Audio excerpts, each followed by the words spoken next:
Hi. A few weeks ago, somebody who I will not name in case she prefers to remain anonymous left the following comment. I've been trying to think of a manual that Sarah adheres to. I'm not far, but it seems like she has a set of rules that she follows when it comes to talking to people. I think you would be much better at articulating it. Unfortunately, you may be mistaken, but we'll see. I noticed that she never gives a direct answer. She answers questions with questions or a snarky junior high one liner. She also never nails down times or specific details.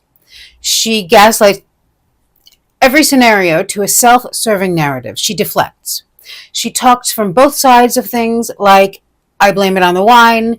She admits that clearly you can tell she'd been drinking, yet she never said she was drunk. She refuses to accept no.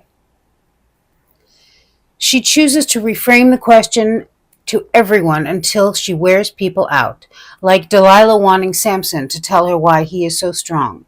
There's a lot. I would love for you to take a crack at it. Pretty please? Wish granted. Here I am.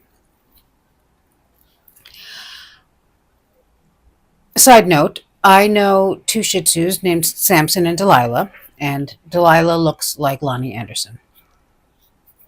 Moving along. Before we get into this, there are a few things. One is I want to thank everyone for your well wishes for my dad. He is doing better. He ended up having to have two surgeries, but he is slowly recovering, which is great. He's in good health. So thank God he is on the road to recovery. And just as always, your patience and kindness is never taken for granted by me. And all of your kind wishes for my dad really meant a lot to me. So thank you. The other thing is I did a short on the Mark Jensen appeal trial, and it's interesting because it's an appeal trial. The prosecutor, who's excellent, his name is Robert Jamboise. He was the original. He tried the first trial, and he is now the lawyer for the appeal trial. He really hates Mark Jensen for all the right reasons. So, and I thought what we're going to do is we'll watch that trial, the interesting parts of it, the entertaining parts of it, on a live or two. This way we can talk and hang out and do whatever we want. You know, variety is the spice of life, people. So at least it's not Sarah Boone all the time. Now let's get back to Sarah Boone. I responded to this comment. I said, I have thought about this a lot because while Sarah seems to have a lot of go-tos, she technically adheres to almost nothing. She's generally consistent, as you say, with what I think of as her ish factor. It was 6 o'clock ish, she had 2-ish drinks, etc. She likes to emphasize in threes, repeat one word or phrase 3 times, and will change even her previously repeated adamant statement at the drop of a dime if she feels it's a better argument or excuse in a desperate moment. Clearly, you can tell I've been drinking. Now, here I do something interesting here. I take exactly what she said and basically, I don't know, claim it as mine. I don't seem to have made the... Clearly, you can tell I've been drinking some. Who said I was drunk? I'll try to get some organized thoughts together on this. It will be a fun discussion, I agree. Now, what I did here, where I just basically stole the second part of her comment and acted like I just thought of it, is not uncommon when it comes to Sarah Boone. This happens to me a lot, just alone with my own private thoughts. I will run to write something down about this revelation I had about Sarah Boone, only to discover that I've already said it maybe more than once in a video or 2 or 3. There is something about her simplicity, yet she's so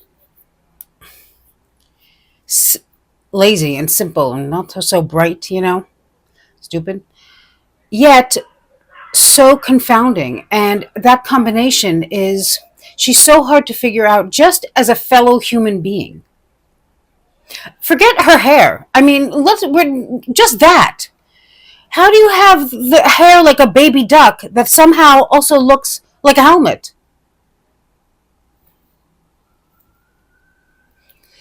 So I taking a crack at it. Let's see.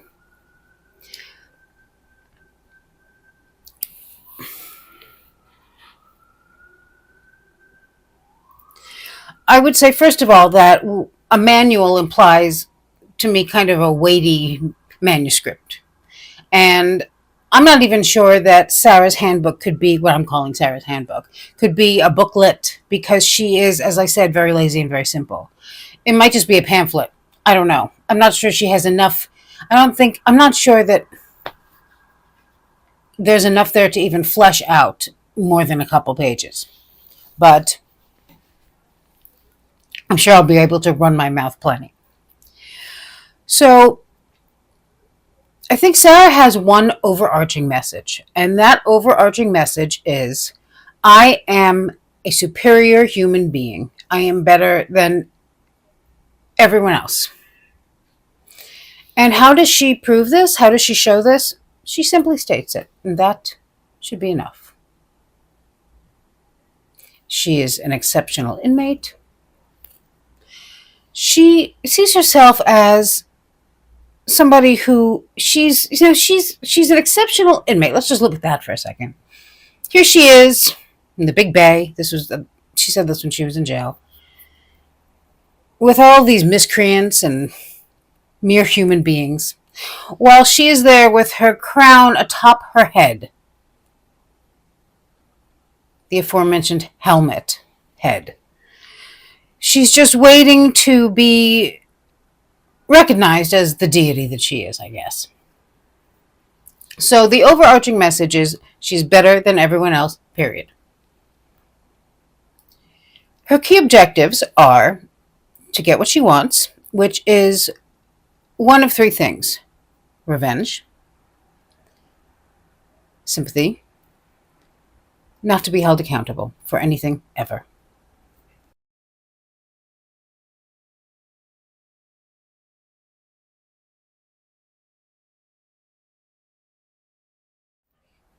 Here's her how-to guide.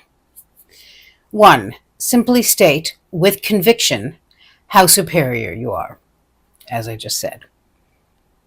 At everything in every way. That's all. Just say it. I excel at everything. 2. Express every desire, no matter how fleeting or seemingly unimportant to a normal person, as a desperate, urgent need. When Sarah wants something, it doesn't matter what it is. If it's a book, if it's a picture, if it's a stamp, if it's a t-shirt that she just bought yesterday, if it's her spare keys, she needs it now. She can't do anything without it. She must have it. 3. Repeat. Not always necessary to repeat the key word or the whole statement, but a word or a phrase within the statement must be repeated 3 times to make your point. His family has always thought that I was going to kill him. They have always thought that. They're going to think I killed him. Why would they think that? They always have said that. They've always have said that. They have always said that. Now, what this does, I don't think this is, first of all, let's just talk about that for a second. As if the Torres family had such a wildly incorrect idea there. I mean, and I've said this before, but the last thing that I'm going to say, if there's a dead body in my apartment and I call the police because of the dead body and the detectives show up, the last thing I'm saying to them is that his family always said I would do this.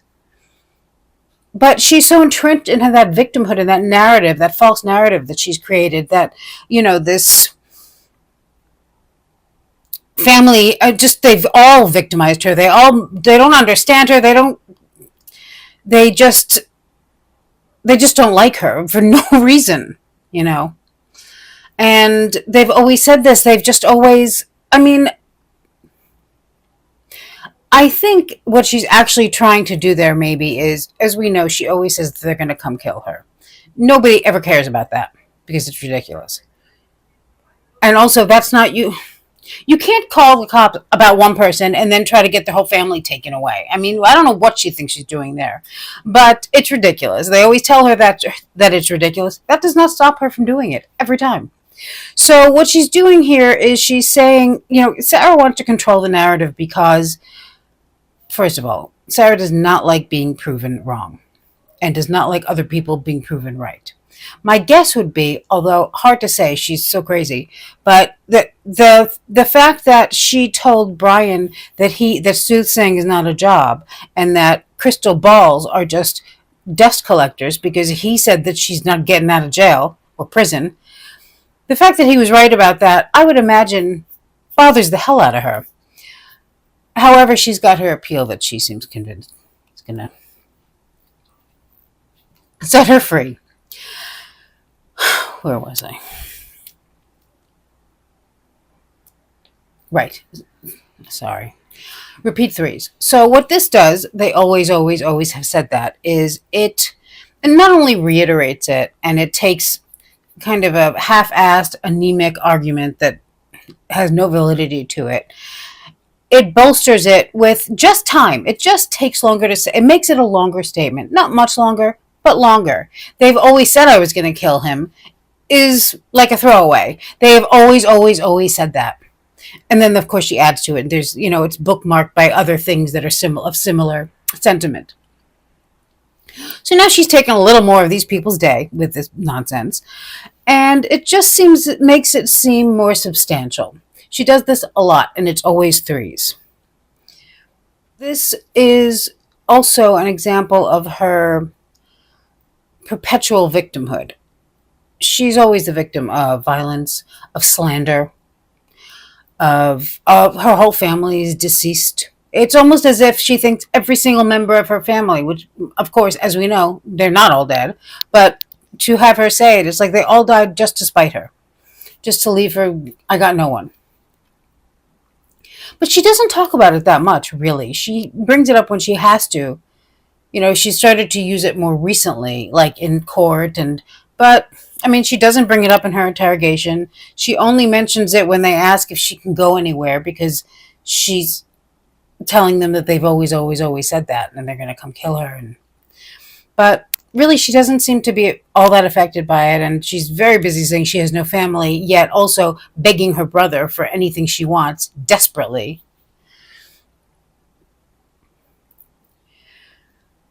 4. Insult and degrade anyone who poses a threat to a desired outcome or the image that you want to be perceived of you. George is too stupid to run his own life, and he's also a drunk monster. Former husband is whatever she needs him to be at that moment. He can be her go-to guy, or he can be a manipulative, liar, control freak. Sound familiar? Though all of the lawyers and the judges are incompetent and they're liars and they're immoral and they're targeting her for no reason. They are just, I mean, so many of her constitutional rights have been violated. It's a travesty. Everyone is usually a manipulative liar with an insatiable desire for control, which describes herself to a T. 5. Zero commitment to continuity. No need to honor one's own claims or statements. Just say what you feel is best in the moment, what is going to serve your immediate need, the outcome you want at that moment. Did you say you had a great day? Did you say you had a great day after you swore to tell the truth? Well, you didn't have a great day because you were terrified, and that's also why you lied. You don't drink, you can't get drunk. You don't want to get drunk. Did you sound like you were slurring in that video that you don't remember taking? Well, you didn't say you didn't drink. You said you don't want to get drunk. You need to keep your compos mentis. That doesn't mean you can't kick back and have a few drinks, stuff someone in a suitcase and curse at them. I mean, when we think about what you have spent the last hour vehemently denying that you ever get drunk, that you want to drink, that you want to get drunk. You need to keep your wits about you. Yet, if on a whim you think, you know what, that's not working, I'm blaming it on the alcohol. You're blaming it on the alcohol? Yes. Why not? Whatever she thinks, she's just spitballing, really. She's just whatever. Listen, she desperately needs what she needs. In this case, it's to go home, preferably. So she's going to do what she feels she must. She's tried all the other stuff. And let's talk about this for a second. When we met Sarah Boone, I'm just going to assume that we all first saw the interrogation. We saw her, that was her best work. That was her, after really doing some thinking. She had to, she didn't deviate a lot from the story she had the day before, but again, best work. Sarah knew that there was a dead person in a suitcase in her townhome, and this was not going to look great. That, at least she had to know, as stupid as she is. But she certainly wasn't going to tell the truth, because why would you do that? And she's way too stupid to come up with something that makes any sense at all, and she is not going to, and never will, in my opinion, give up the victim narrative that she has created. Sarah has almost a fetish about victimhood. She is it's like a kink almost, in my opinion. She just loves the idea of being forced to do all of these things that she doesn't want to do, most of which I'm sure she wanted to do. No one makes Sarah do anything, in case you haven't noticed. And she's also scared of no one. 6. Nothing matters except your immediate desire or desired outcome. You yourself are impervious to the standards against which most human beings navigating through life are held, and against which you hold other human beings to very strictly, I might add. If you want something in this moment, you should get it. You deserve it. It's not fair if you don't get it. And one of the things that you want in every moment is to not be held accountable for whatever you've done. Whatever you want, you should just get it. That's all. If you desire something or an outcome or whatever it is, a situation, you want to move bunks, or you need another pen, or you want someone else moved, you want a laptop, you want your Discovery so you can never look at it, you should have all of those things. That's all. It's that simple. It's that simple. It's that simple.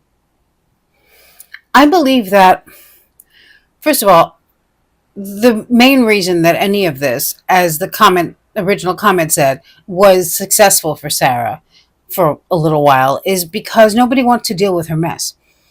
It's exhausting. It's just easier, of course, to say, all right, fine. The other thing is that, as I mentioned at first, what she wants is revenge, sympathy, and to not be held accountable. Revenge was number one, and that was not an accident. Sarah is incredibly vengeful, and aside from being fueled by her perceived victimhood, or her cosplaying as a victim, she has such an attachment to her vengeful desires. And even though she's very lazy, she never gives up on that. She never gives up on revenge. And I believe that the reason that this has worked for her it worked for her to a certain degree is because, as I said, and as we've all said People are tired of her nonsense and they're like, fine, whatever. Every single body cam we saw, other than the one where she got arrested, and I'll get to that in a second, these cops know she's lying, but they have to do their job. And there was a perfect storm there of horrors, unfortunately.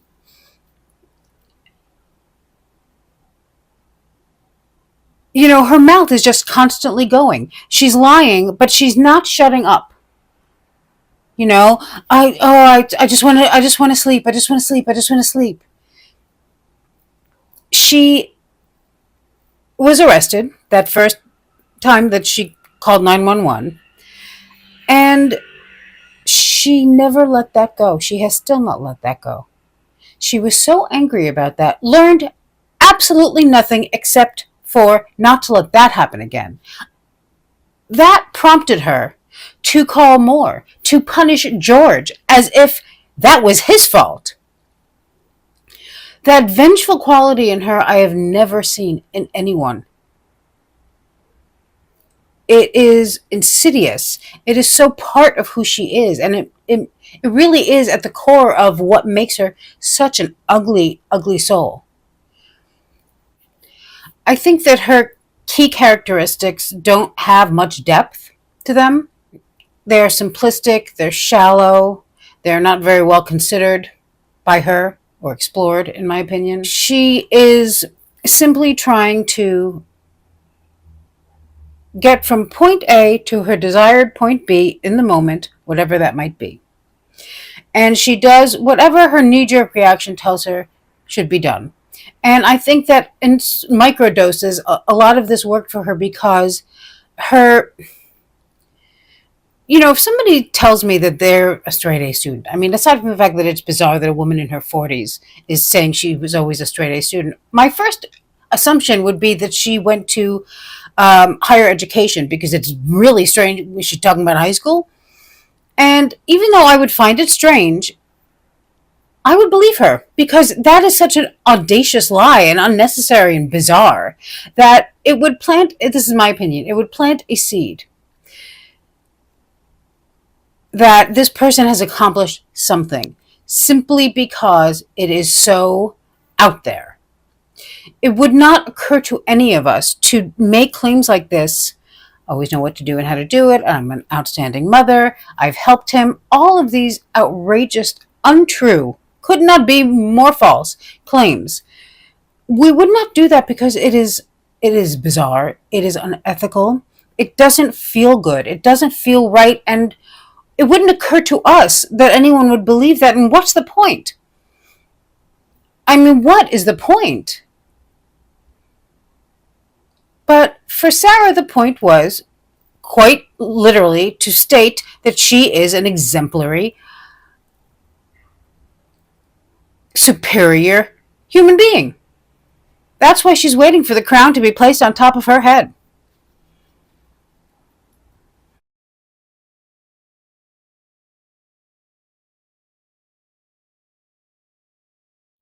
Please proceed with caution. The object on the screen is not closer than it appears, but it is closer than usual. Thank you. Hi. Here we are again.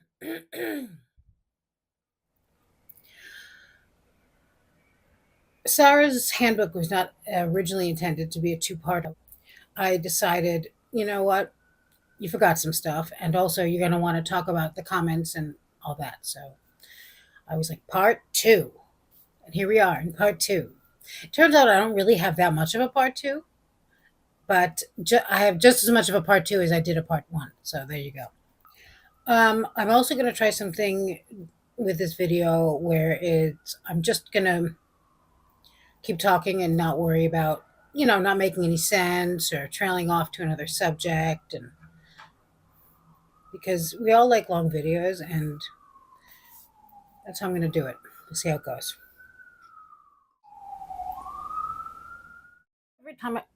Every time I make a Sarah Boone video, there's at least one comment that says, "Please never stop talking about Sarah Boone."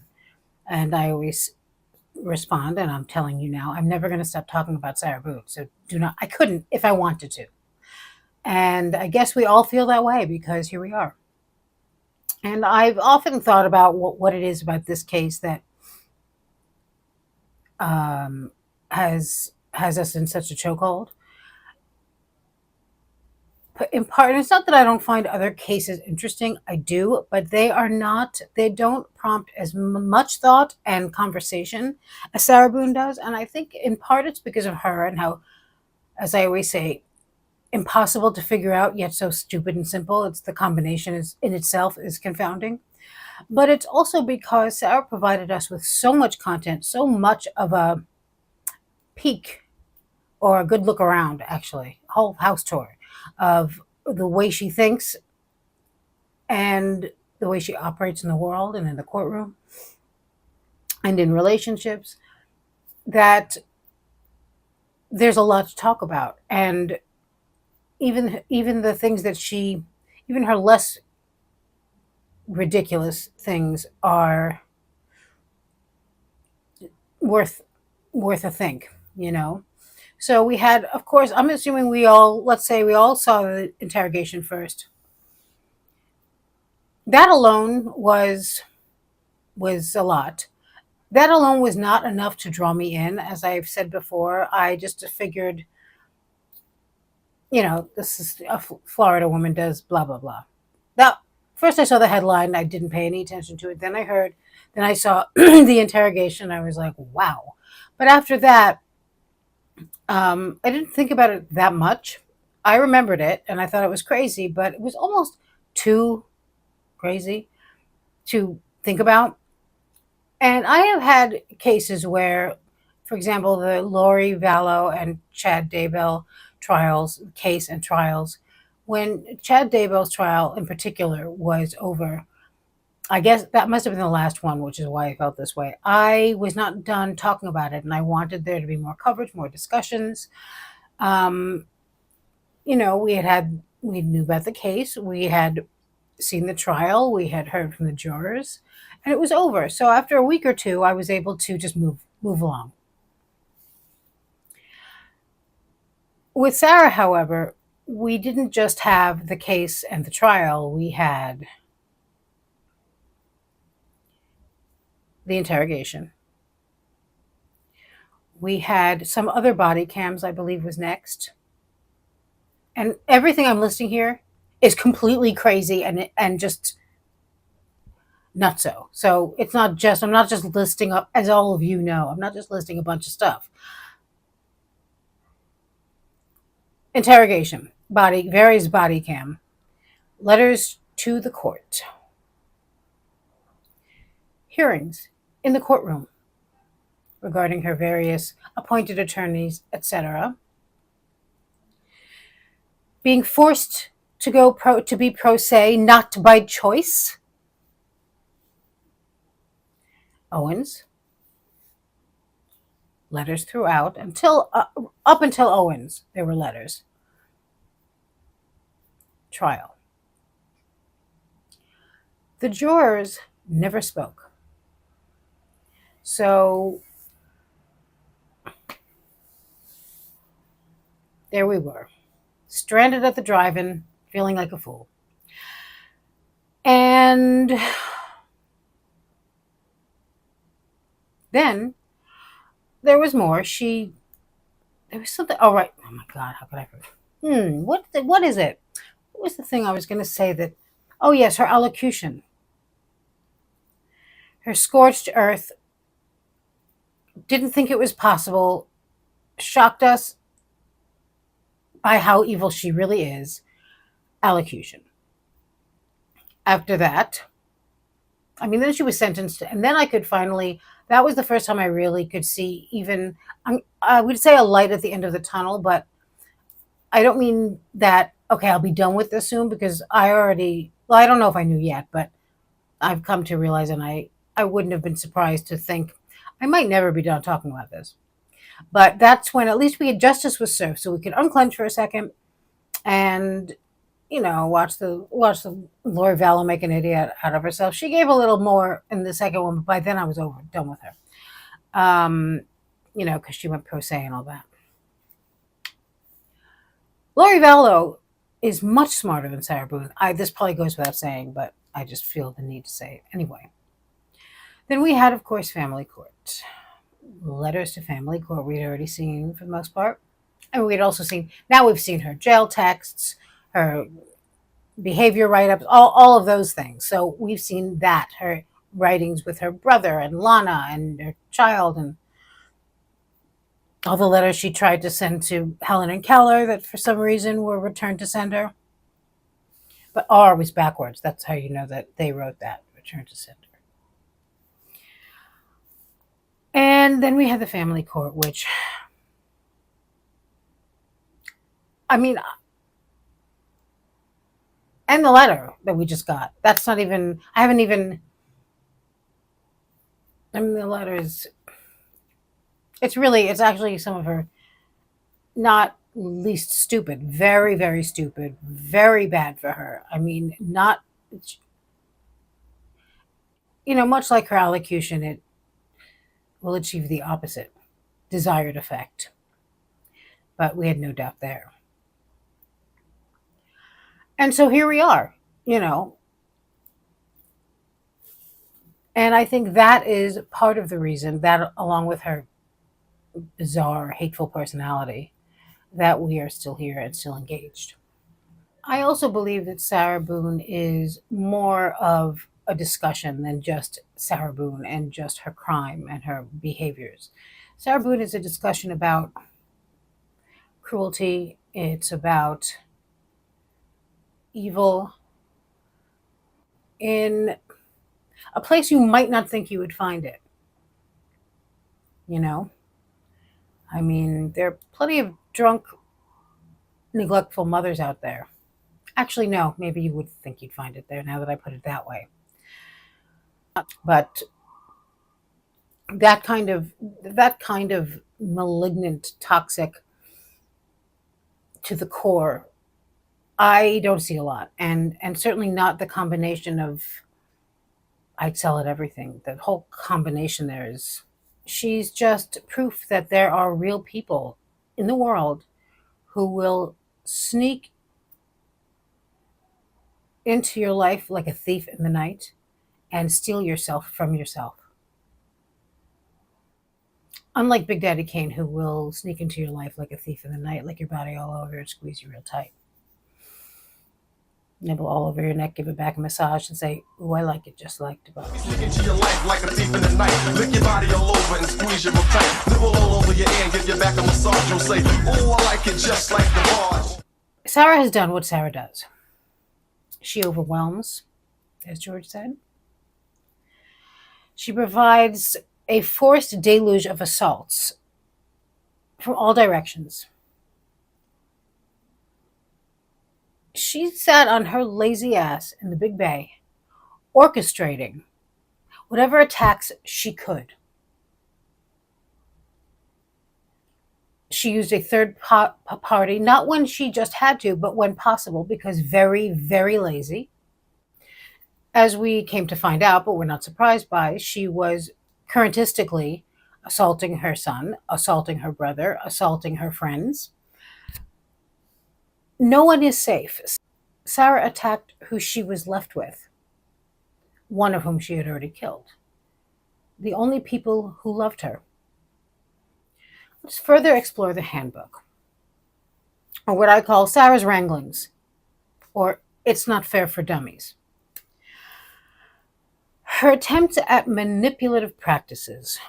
Sarah does something that's like a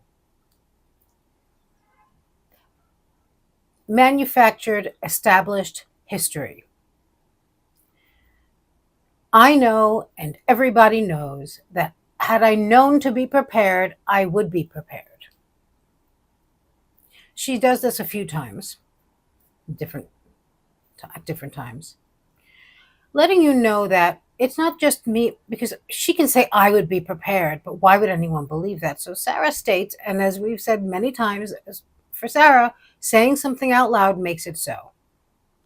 I know, and everybody knows, which is her way of saying, everybody here knows. Maybe you don't, Judge Cranick, or you don't, Detective Copsel, or you don't, whatever, fill in the blank, But I know, and everybody else knows, that I would have done the right thing had I been prepared, no fault of my own. This, to the occasional uninitiated casual listener who's not very invested and not much of a cynic, might work because it's, you don't really I mean, this is obviously just my opinion, but you don't, by the time I heard Sarah say this, yeah, maybe it wouldn't work actually because it sounds strange from, but it's possible that it would work to a degree the same way as I'm a straight A student, or because it's so out there that you don't think someone would lie that far, that go that far for a lie, that it would be so untrue, and it's so audacious that it's like part of you kind of files it away as might be a partial truth. It's also a way of almost shaming the listener. Like, everybody else knows this, but you're the only person who misunderstands me here, Judge Kranick, who I wrote hundreds and hundreds and hundreds of pages of letters to, and now I'm saying that you never listened to me, you never asked me questions, you never let me explain.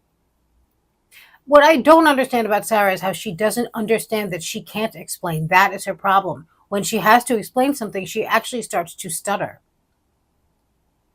There are times when she will just make a sound come out of her mouth so that she's not sitting there in silence, so that she doesn't have no answer. I didn't know me and George, for example. On the stand, she says this. Nobody asked her to repeat herself or ask her what she means, because what's the point? There is no point. She's so busted, but somehow the only person who doesn't see how busted she is her. I think that she can get up from the stand and think, this looks bad, guys. But by the time she gets to her seat behind her desk, she's convinced herself that she's winning.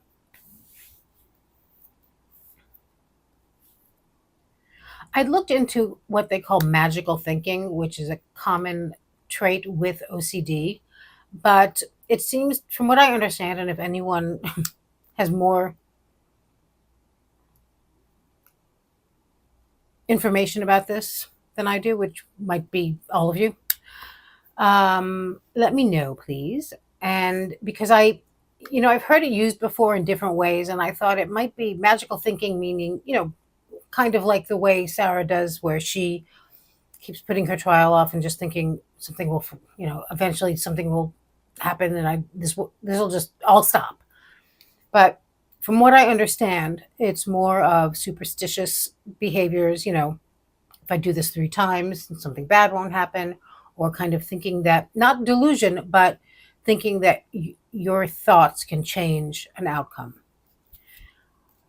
Because she has a little bit of that kind of thing, but I don't know exactly. I looked up magical thinking and it's not what I thought it was. So it doesn't mean what I think it means. I don't think.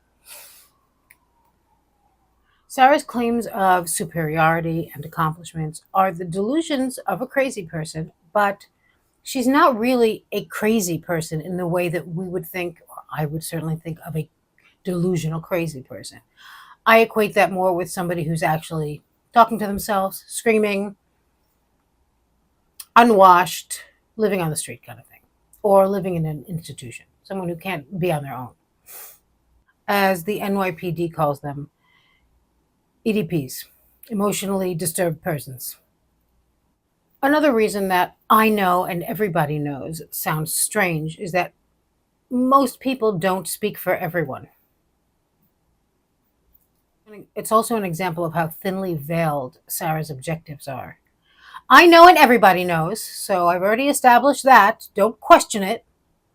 And then she goes on to say something that could not be furthest from the truth, because Sarah knows damn well what's supposed to happen, or should, certainly.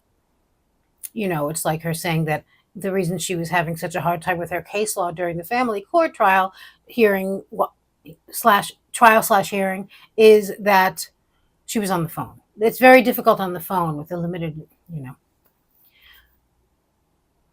That would have been an I know and everybody knows moment. And I'm almost surprised that it wasn't. It is similar, but not identical to her ask anyone situation, where during the body cams we see her tell the officers, ask anyone. I'm asking you. Ask the neighbors. And then it's not anyone. Not anyone. Ask the following list of approved people. Property manager, neighbors, who turns out she misjudged that one. Parole officer, I guess. I mean, I think that's pretty much it. Because she had a selection of people who she felt she was cashing in on her work, which was feeding them a bunch of lies to create the scenario that she wanted to create as the battered partner. Melissa was the property manager was a very good target for that, because she had her own experiences like that. And she had a little bit of I don't want to call it a hero complex, but, she wanted to help her. She didn't see it the other way. Who knows? Maybe Melissa was a little bit of a racist herself. We don't know.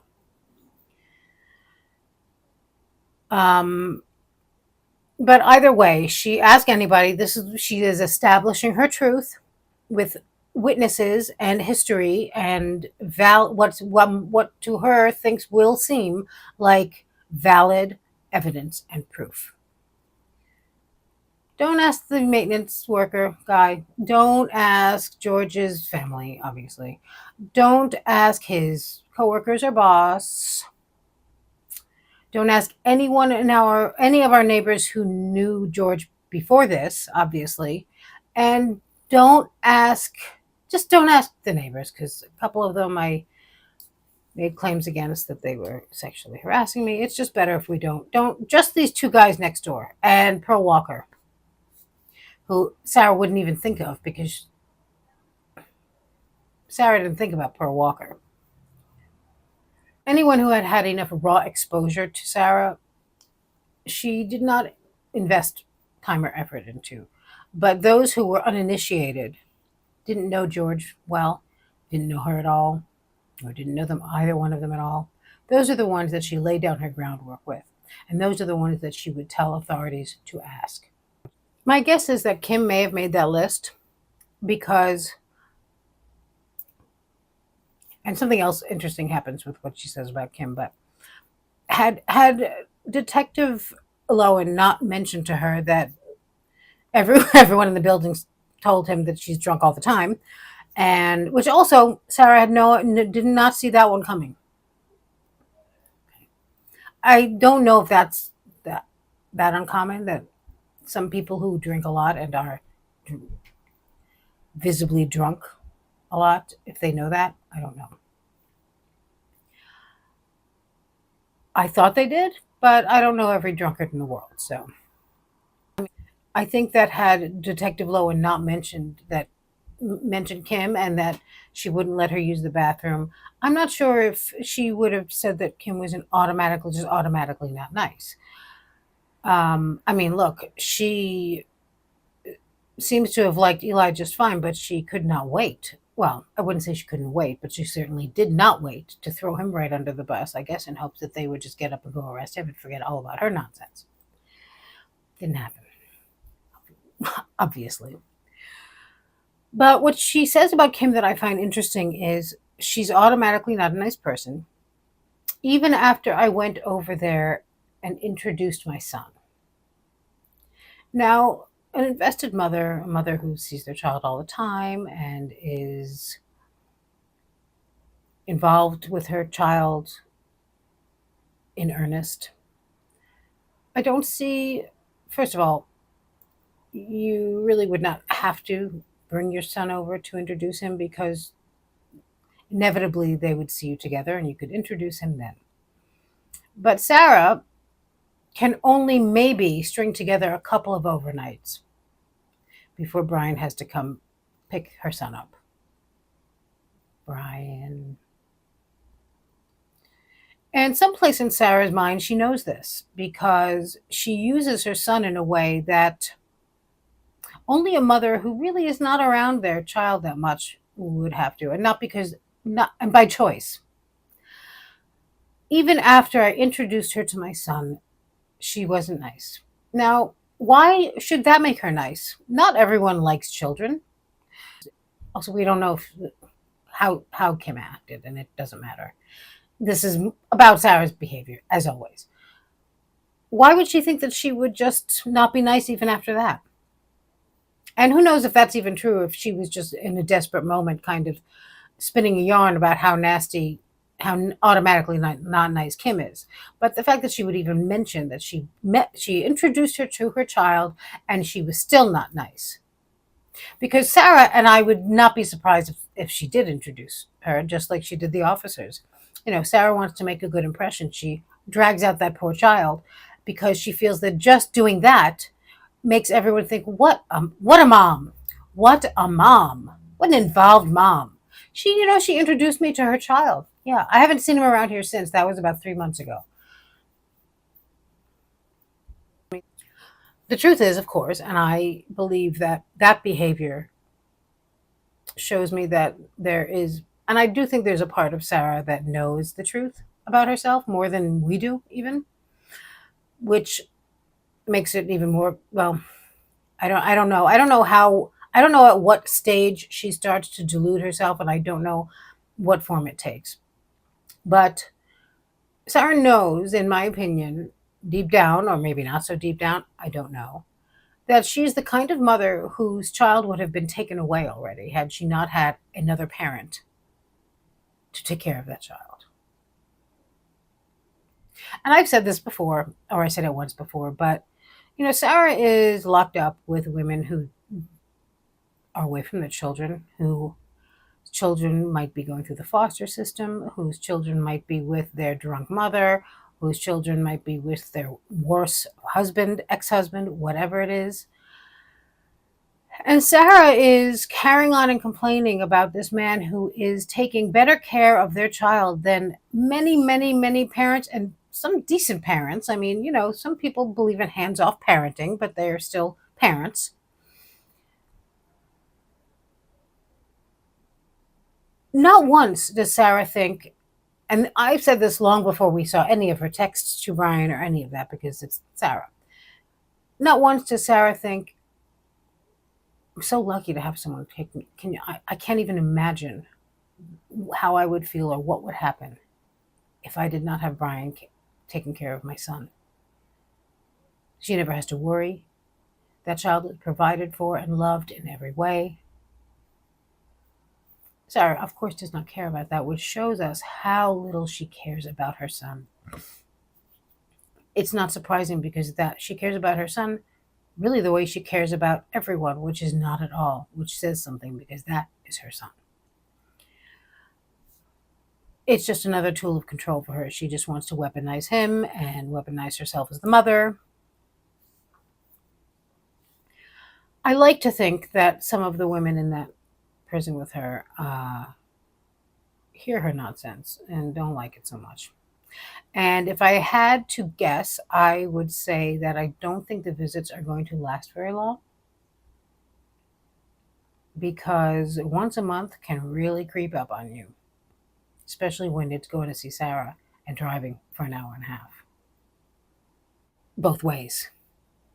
3 hours of driving I would rather drive for an hour and a half to the dentist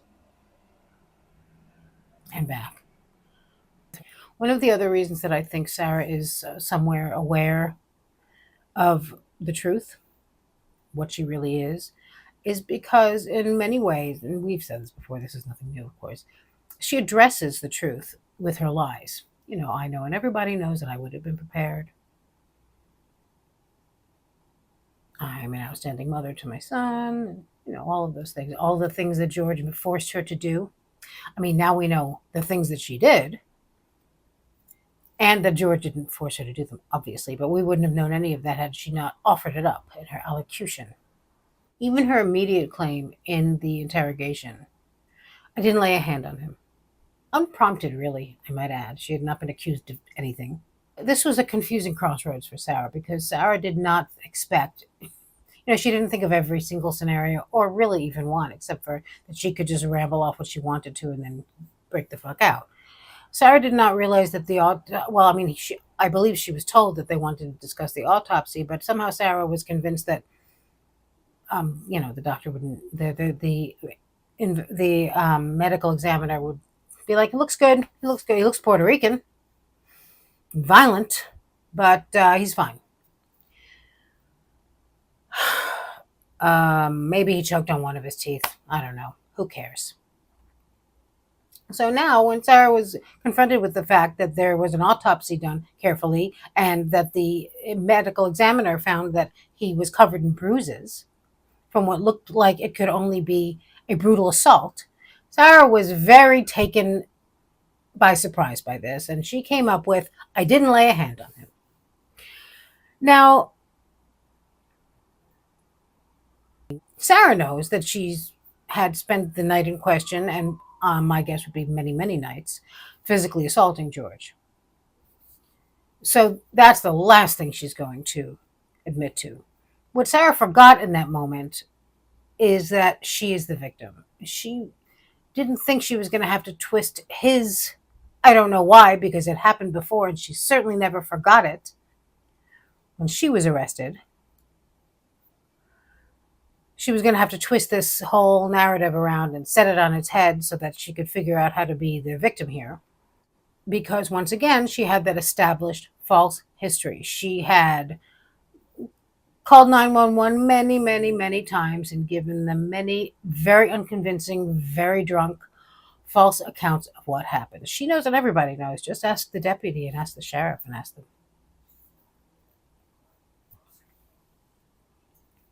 That's why she wanted to talk. Why? How come Henry gets to talk to him? That's why she wanted to talk to everyone immediately, including at the main crime scene. I wonder, can I talk to the property manager and tell them what happened? I mean, it was on her mind then because she thought that she was going to go back there and live her life in her townhome. She didn't want, she wanted to get her story in there so that when she came back, it wouldn't be awkward.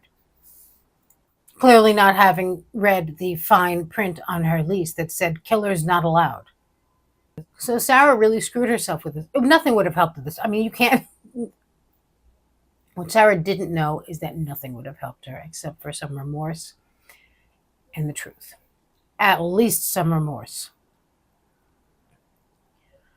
Or brain. I mean, maybe someone smarter could. You can't come up with something more stupid. But Sarah was taken aback by this because stupid and so convinced in a weird way of her own nonsense. She had already established, she had invested a few years now establishing this narrative of her as the abusee. When she found out that he had injuries, I didn't lay a hand on him. And it occurred to me when I was thinking about this and writing this that at first I thought, well, I'm almost surprised that she didn't, when they said he had bruises here and here and here, that she didn't say he didn't lay a hand on me. Which is no less crazy or stupid. It might even be a little bit better because it's not, at least she would be, it's completely ridiculous, obviously, but at least she would be defending him, not herself. Not defensive in that way, but just, he didn't lay a hand on me. That also would have been easier to spin later when she was coming up with a defense, I think. Couldn't be worse. She got herself into the worst possible scenario and situation there from beginning to end, obviously. But she didn't do that. She just said, I didn't lay a hand on him. It was a good day. I kept asking them, so when are we going to know what the cause of death was? I think they kind of implied that they know, right? They told him, well, she's going to keep him for a while. And so are you saying that I did? All of that. Sarah also does not like to finish certain sentences that are kind of unpleasant, and she'd rather not deal with them. I also think that she changed that I didn't lay a hand on him to nobody touched anybody because she realized that let's make an even playing field here because he's the real abuser here, so no reason for me to be defensive. Some part of her knew or thought that it would be better to cleave between those two and make them even. Neither one of us, I'm not defensive, but he didn't touch me either. We were just having a good day, no one touched anybody. Everything was good. The other day we touched upon Sarah's third parties. And I started to reflect upon the fact that there's no possible way to maintain a successful or pleasant or any relationship with Sarah because she's impossible to please in every way for the long term. There's no, Sarah runs a very tight ship, and she may be lazy and a liar and disgusting and a murderer and neglectful parent and just horrible in every way. But she will not stand for that kind of nonsense on her watch. When she gets angry, which is, as I say, inevitable, she lashes out with such a nasty assault. She immediately starts shaming, feeling sorry for you, pathetic, using anything she can against you, no matter what it is. We saw it in her text to George. We saw it in her email to Lana. We've certainly seen it in her many texts to her husband, former husband, and her son.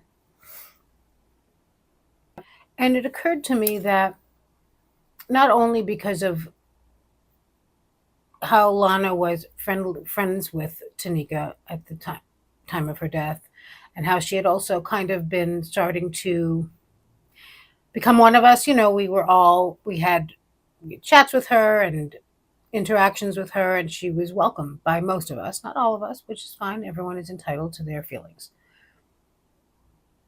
But we provided somewhat of a, we weren't like, oh my God, like, we didn't make her persona non grata. Now, in part, it's true that Alana was very ill. And I would say that certainly for me, that made me feel a little bit differently about it, because I cannot assume that I know what an experience that I've never had is like. And I do have sympathy for terminally ill people. And Lana also did not strike me as a bad person. So I started thinking about that, and I started thinking about some of the other flying monkeys, as they're called. And even James Owens, who nobody was fond of and really still isn't, even he, many of us feel sorry for now. And that's saying something. So our group, our community, and we've said it many times, and I've said it many times, we are a very warm and kind group of people, in my opinion. I'm not even going to pull myself into that. I know from the way that I am treated by all of you people, that you're kind, you're patient, you're accepting, non-judgmental. And it really is like a safe place. The world is kind of crazy now, and crazier, and it kind of creates a soft place to land, which I love, and I would hope I provide for you as well. And I think about Sarah's Flying Monkeys and how Lana, for example, was really welcomed into our group. Now, this is not a standing open invitation, just to clarify. But what it made me reflect on is how powerful and important kindness is. And how it doesn't mean you have to be a pushover or a sucker or an idiot. And you don't always have to be kind, obviously. I mean, at all. You don't even have to give people the benefit of you don't have to do anything you don't want to do. But it really is a better place to be, as long as you are around people who are the same way. There is nothing better than that. And Sarah's Flying Monkeys, who, one of them sent Tanika a cease and desist letter and all that, they lash out also. Not Sarah Boone style, because not everyone has all that in them, but nasty, nasty. And when we talk about them, yes, we will say things that might not be super nice sometimes, but the overarching feeling is of sympathy, I think, or I mean, of course, curiosity. But it's kind of really just, why would anyone want to invite that into their lives? Why would they want to be friends with her? Because we know what she's capable of, and we have seen all of her dumpster fire relationships that could have been perfectly fine. I mean, with perfectly nice people. Sarah's brother seems like a very nice guy. Brian, her son, Lana. I mean, these are people that really almost anyone could get along with when you think about it, which is crazy. Not Sarah. On the contrary, just the fact that somebody would allow themselves to be used that way makes them a somewhat, I don't want to say pathetic, I will say sympathetic character. And I don't mean that in a derogatory way, but there is something pathetic about the whole situation. And as I said about James Owens, who none of us were a fan of, even that at the end was hard to look at. And, obviously George Torres was the victim that lost his life. But he was far from her only victim. And I would say that, and I have said it before, that anyone who has any exposure to Sarah Boone becomes her victim. Nobody escapes Sarah Boone unharmed. Nobody. Not George Torres, not the Torres family, not her property manager, not her neighbors, not Pearl Walker, not Helen or Keller. Nobody. Because even if you show Sarah kindness and understanding and patience, as Brian has, I mean, her son is her child, so that you can't even use that comparison, as Lana did, as George did, and I'm sure as the Torres family did, property manager did. It's not enough, because it has nothing to do with them.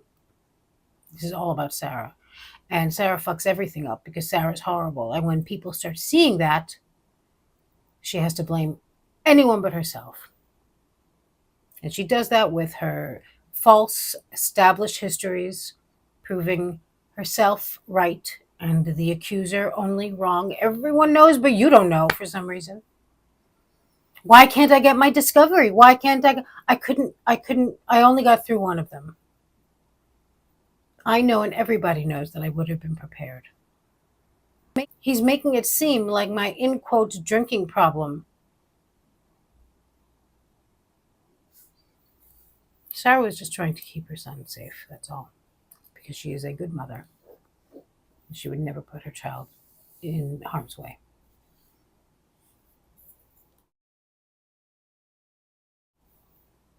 Thank you for watching. I will see you very soon.